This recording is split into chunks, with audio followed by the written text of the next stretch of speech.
lot of you might know that Shriya and I, we're also friends outside of this situation. We casually take trips to New Zealand. Yeah. And skydive. And we skydive together. But I must tell you one thing, guys, and you must know this as an audience, that at no point in my, friendship with Shriya, have I ever known her to talk to me about her work.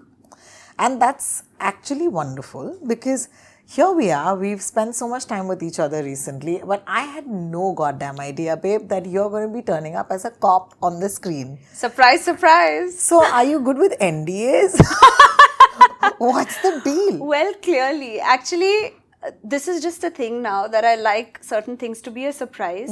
Or in general, just how the past few months have been, where projects have started and then stopped or delayed.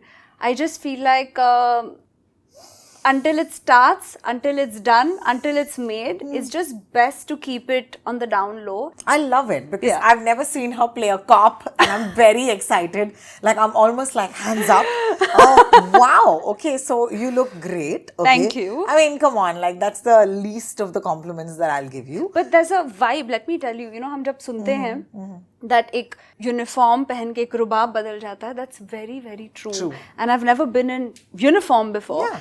And otherwise, I kind of have to be mindful of my posture. But the minute I wore the vardi, I was just like, झूठ बोल रहा है, सही बोल रहा है. What is this show like? So what's interesting is that the format of this show is a little different from what I've done before. This is 7 episodes of 20 minutes each. Oh. So it's meant to be binged. Okay. We've gone into the layers and the nuances, but it's meant to be crisp. It's meant to be a family watch without it being overwhelming. I think when you're playing a profession, you're not necessarily playing that profession, you're playing that person. Yes. So I could very well play 5 more cops and it'll still be different because I would want to make that person different. Correct. So for me, the appeal was Devika Rathod. And what I like is that she is at a very fragile juncture in her life where she has recently lost her husband in an accident. She's grieving, she's numb, and she decides to leave her city and come to this small town, Burhanpur. And वहाँ पे वो ले लेती है अपनी posting and she's wanting to start her life there. And as soon as she enters, there's a phone call that there's been a murder. So she has no time essentially. And what I like is that whodunits are not always just about the suspects and who's lying and who the murderer is, but the human condition is exposed. Okay. So this is a Shadi Ka Ghar where essentially all of them are friends. Oh my God. And one of the friends commits suicide, or so it seems, but it's clearly not a suicide. So the show explores themes of friendship, of how sometimes people that we're closest to, we don't really know them well. I can't believe you still need to audition. I'm so sorry. Maybe I'm just I'm a friend fan, so I'm getting pissed right now. But there is nothing wrong or no ego in auditioning. Ariana Grande spoke about how when Wicked was offered to her, she said, oh, but I must audition because it's Wicked. You have the biggest actors in the world who are auditioning. Somehow in our industry, there's a negative connotation towards auditioning where only strugglers are associated with auditioning, but that is not true. I have auditioned for 60% of the things that I have done.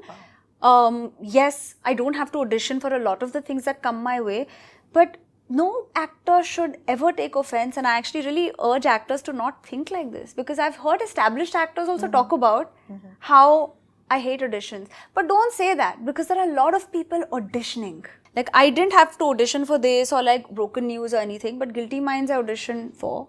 So many projects. I had done a British series where I knew I was replacing somebody. So it happens even the other way around. Oh, so you never know. You never know what's happening. Correct. There's a lot of chat recently about the fact that female actors might not get what they'd ask for. And I want to ask you, Shriya Pilgaonkar, as a female actor, and I hope at some point we're just going to call actors actors. What is important to you when you sign a project? Not in terms of the script or whatever, but the physical things around you. It's very important. What do you ask for and what are you entitled to? Like, what's your non-negotiable if you're working on a set? In terms of, do you have work hours? Do you have, separate space for yourself? What are the things that Of you course, ask for? these are certain basic things are very much there, but they've also changed, and it depends if I am the protagonist or not. Oh, if it's a very big ensemble, for example, okay, when I was starting off, of course, you're not in a position to really ask for much. Let me tell you, you're kind of on the back foot. And this is for men and women. Yes, this is for men and women, but I really don't know how I mean, yes, it is different for certain men who may be in better positions. But when you're starting off as an actor, you want the job and you want to do it properly, right? If you're headlining it, again, depends which production house, what is the vibe of the film. In the past 5 years, I think I've been in a position where I can have a more sort of stronger contract and at least put forth and ask for things. But I'm also flexible. But certain things I'm not flexible about. So if at all, if I'm headlining a project, there are certain non-negotiables, pro rata, which doesn't mean if somebody requests me for 30 minutes more, I won't do it. But if it's happening every day, then of course you'll be charged for it. Sometimes your niceness can also be taken for granted. So this is something that I realized. Every time I was very flexible, I was taken for granted, which doesn't mean I had to become a bitch. It just meant that I also have to stick to my word. If it's written, then let's do it. Absolutely. But the thing is, in India, our film industries are more relationship based. It's not maybe as stringent as it is in the West. We do things for each other, and sometimes you can get taken for granted for those things. If I was in a larger ensemble, it may be difficult to ask for certain things. It may be difficult, yeah. And I remember there was a time wherein I was sharing I won't mention the project, but I was sharing a vanity space. There was another actor there, I was here, and my mirror was broken. And I said, I'm not going to do my makeup in front of the broken mirror. I said it once. Next day, I said it again. Third day. So fourth day, I said, you know what? My manager called them up and I also dropped a message saying, I'm not coming to shoot if I don't get another room. And I had to do that. Of course. I had to do that. Of course.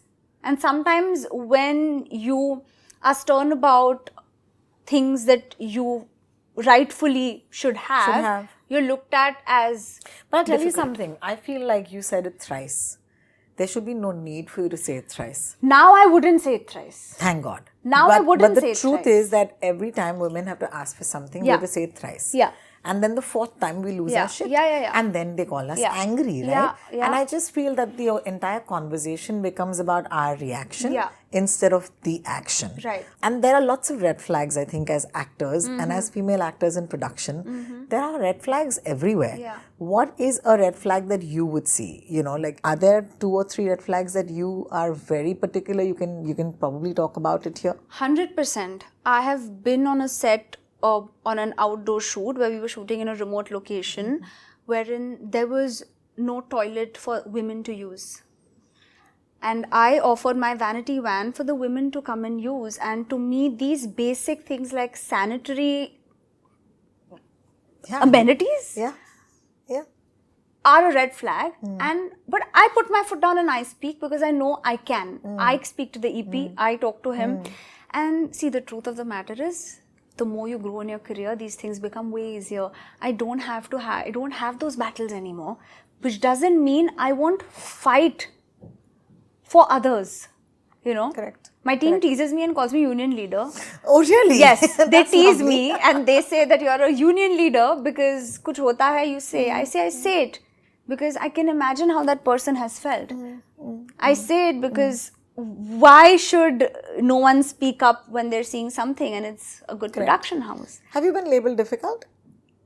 Not to my face. So I don't know. Oh, wow. I don't know. Okay. You don't know. I don't know. I haven't been in too many situations where I've had to sort of put my foot down other than that situation. But otherwise on set, largely I am that actor where I come with a very collaborative spirit where let's do it. Let's make it together. I'm not selfish wherein I'm just looking at my part, I'll do whatever it takes for that film. Because you love the movies. No, and it's firefighting. Yeah. It's firefighting. We're all trying to do this together. We're all trying to do this together. Of course, there may be competition. You don't know what others are really thinking about you. But I realized that I don't want to sit and think about what others are, how they're perceiving me or how I want to perceive them personally and stuff. It's okay. You don't always have to be like close friends and bond. But having a great colleague energy is also so fun. So important. It is so important. It's fun because those are the vibes and that's the energy that you're taking on set. Thank you for your honesty so far because, while we're also trying to do our job. No, it's really nice. People should know that, you are one of the finest actors, that, there are people rooting for you, man. Just to feel me, just to feel me.